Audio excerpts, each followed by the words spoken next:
Good morning, everybody. I'm Ed Parcaut, Real Estate Jerky Daily. Usually here with Mike. He's been gone for 2 weeks.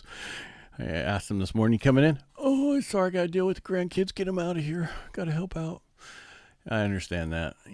Take your grandkids for a week, and you're happy to help get them out of the house and get them back to their their parents. I guess that's the word I'm looking for. All right, so not a ton of news today, but the most important thing is Dow's doing decent. It's up $172 or $73. The 10-year is still going down. It's at it's just that rates are better by 14 basis points. So that means rates are getting much better. The 10-year sitting at 4.36. That's still going down. That is positive news. It's taken a little bit longer to go down. Well, it went up fast. So it usually goes up fast and takes a while to go back down. Oil prices are moving lower also. That's WTI crude is below, I think it's around $68 this morning. That is really good. So that's under 70 and the other one's under 75. And we're looking at about a 7% drop each week going forward. So that's very positive for inflation for us. And that will be better for everywhere. What else do I have?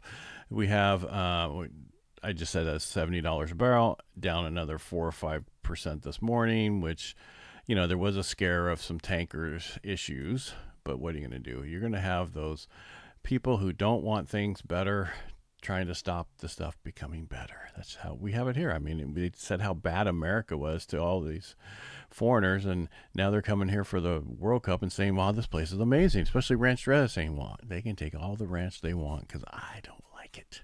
It's not my favorite thing. The Dallas Fed trimmed mean inflation report, which uses the PC, the personal consumption expenditures data, but removes the top 31% and the bottom 24% of measures, showed underlying annual inflation running at 2.4% in May. That's slightly up from 2.3% in April, but shows that when you remove the outliers and price shocks, the bulk of inflation out there is well behaved, and that's important to know that. This measure, new chair Kevin Warsh has said he likes and may use when benchmarking the Fed's inflation goals.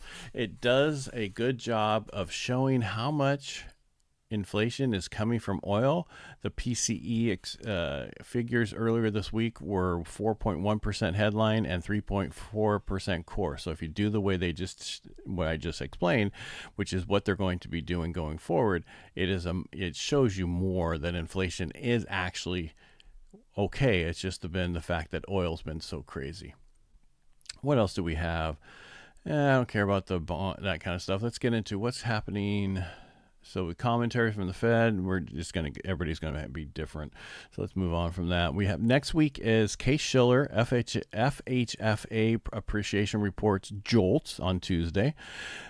Mike's going to love JOLTS. Wednesday, ADP employment, job cuts, mortgage applications. Thursday, BLS jobs report and jobless claims. And Friday, not here, because that is July 4th weekend. And then the following week, I'm gone, and we'll see if Mike will take over. I doubt it, because he doesn't know how to set all this up, and that's not a knock on him. That's just how it is.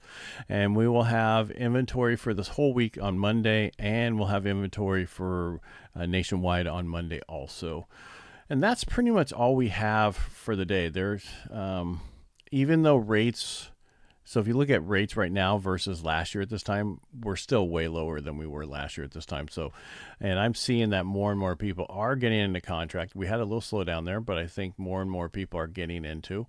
And if you're going through the process, make sure you get your loan officer everything up front so that he doesn't have to stress all the way through trying to resolve things that should have been resolved up front. And I'm not saying that everybody does that, but just make sure you have that. And that's pretty much all I have for today. Real short one. We'll be back on Monday. Banter will be back on Monday with Mike being here. All right, everybody, make it a great day. Have a wonderful weekend. It's going to be a beautiful weekend out there this weekend for us in California where we're at. 83 today, and then I think 70-something tomorrow, and then back to 80, and then in the 90s next week. But that's still decent. We'll take that over normal 4th of July, 110 to 115. All right, make it a great day, and we'll talk to you on Monday. And actually, we're having best stuff tomorrow on the radio.